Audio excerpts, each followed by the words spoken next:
ಮಂಗಳೂರಿನ ಮಹಾತ್ಮ ಗಾಂಧಿ ಶಾಂತಿ ಪ್ರತಿಷ್ಠಾನ ಹಾಗೂ ಸೆಂಟ್ ಅಲೋಷಿಯಸ್ ಕಾಲೇಜು ಸ್ವಾಯತ್ತ ಕನ್ನಡ ಸಂಘದ ಸಂಯುಕ್ತಾಶ್ರಯದಲ್ಲಿ ಮಹಾತ್ಮ ಗಾಂಧೀಜಿಯವರ 150ನೇ ಜನ್ಮದಿನೋತ್ಸವದ ಪ್ರಯುಕ್ತ ವಿಶೇಷ ಉಪನ್ಯಾಸ ನಡೆಯಿತು. ಕಾಲೇಜಿನ ಏರಿಕ್ ಮಥಾಯ್ಸ್ ಸಭಾಂಗಣದಲ್ಲಿ ಗಾಂಧಿ ತತ್ವ ಸಿದ್ಧಾಂತ ಎಂಬ ವಿಷಯದ ಕುರಿತು ಉಪನ್ಯಾಸ ಕಾರ್ಯಕ್ರಮ ಜರುಗಿತು.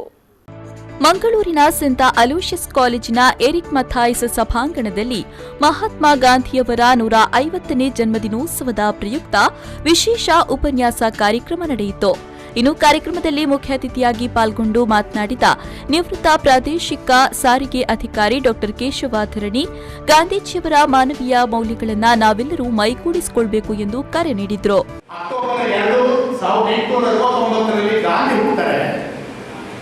ಜನವರಿ 30, 1948ರಲ್ಲಿ ಮಹಾತ್ಮ ಗಾಂಧಿ ಹುಟ್ಟುತ್ತಾರೆ. ಮಹಾತ್ಮ ಗಾಂಧಿ ಹೇಗೆ ಹುಟ್ಟುತ್ತಾರೆ ಅಂತಂದ್ರೆ ಜನವರಿ 30, 1948ರಂದು 5:17 ಅವರು ಕೊಲೆಯಾದರು. ಕೊಲೆ ಆದಮೇಲೆ ಅವರು ಮರುಹುಟ್ಟನ್ನು ಪಡೆದು ಅವರ ಜಗತ್ತಿಗೆ ಮಹಾತ್ಮ ಆಗಿ ಕಾಣಿಸಿಕೊಳ್ತಾರೆ. ಹಾಗಾಗಿ ಅಕ್ಟೋಬರ್ 2 ಹುಟ್ಟಿದ ಗಾಂಧಿಗಿಂತ ಜನವರಿ 30ರ ಕೊಲೆಯಾಗಿ ಹುಟ್ಟಿದಂಥ ಮಹಾತ್ಮ ಇದ್ದಾರಲ್ಲ, ಮರುಹುಟ್ಟು ಪಡೆದ ಗಾಂಧಿ, ಅದು ನಮಗೆ ಜಗತ್ತಿಗೆ ಬಹಳ ಶ್ರೇಷ್ಠ ಕಾಣುತ್ತೆ. ಯಾಕಂದ್ರೆ ಮಕ್ಕಳೇ, ಅವರು ಸತ್ತ ಮೇಲೆ ಜಗತ್ತಿಗೆ ಎಂತ ದೊಡ್ಡ.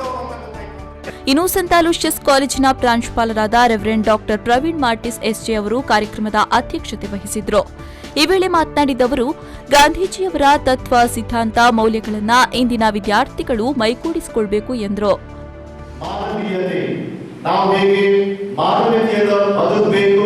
ಹೇಗೆ ಮಹಾತ್ಮ ಗಾಂಧಿಯವರು ಪ್ರೀತಿಯ, ಶಾಂತಿಯ, ತ್ಯಾಗದ, ಅಹಿಂಸೆಯ ದೂತರಾಗಿ ಭಾರತದಲ್ಲಿ ಎಲ್ಲಾ ಕಡೆ ಹೋದರು. ಮಂಗಳೂರಿಗೆ ಕೂಡ 3 ಸಲ ಇಲ್ಲಿ ಬಂದರು. ಮತ್ತೆ ಮಾನವೀಯತೆಯನ್ನು ಹೇಗೆ ಎಲ್ಲರ ಜೊತೆ ಸಾರಿದ್ರು ಅಂತ ಒಳ್ಳೆ ರೀತಿಯಲ್ಲಿ ನಮಗೆ ಹೇಳಿದರು. ಅದರಿಂದ ನಾನು ಜಾಸ್ತಿ ಇವತ್ತು ಮಾತಾಡಿ ಹೋಗುವುದಿಲ್ಲ. ಆ ಒಳ್ಳೆಯ ಮೌಲ್ಯಗಳನ್ನು ನಮ್ಮದಾಗಿಸಿಕೊಳ್ಳೋಣ. ಈ ವೇಳೆ ಮಹಾತ್ಮ ಗಾಂಧಿ ಶಾಂತಿ ಪ್ರತಿಷ್ಠಾನದ ಅಧ್ಯಕ್ಷ ಎ ಸದಾನಂದ ಶೆಟ್ಟಿ, ಉಪಾಧ್ಯಕ್ಷ ಪ್ರಭಾಕರ್ ಶ್ರೀಯಾನ್, ಕಾರ್ಯದರ್ಶಿ ಇಸ್ಮಾಯಿಲ್, ಸೆಂಟ್ ಅಲೋಷಿಯಸ್ ಕಾಲೇಜಿನ ಕನ್ನಡ ವಿಭಾಗದ ಮುಖ್ಯಸ್ಥರಾದ ಡಾ ಸರಸ್ವತಿ, ಕನ್ನಡ ಸಂಘ ಅಧ್ಯಕ್ಷ ಡಾ ದಿನೇಶ್ ನಾಯ್ಕ್ ಸೇರಿದಂತೆ ಮತ್ತಿತರರು ಉಪಸ್ಥಿತರಿದ್ದರು. ನಾಗೇಶ್ ಕಾವೂರು, ವಿ4 ನ್ಯೂಸ್ 24/7 ಮಂಗಳೂರು.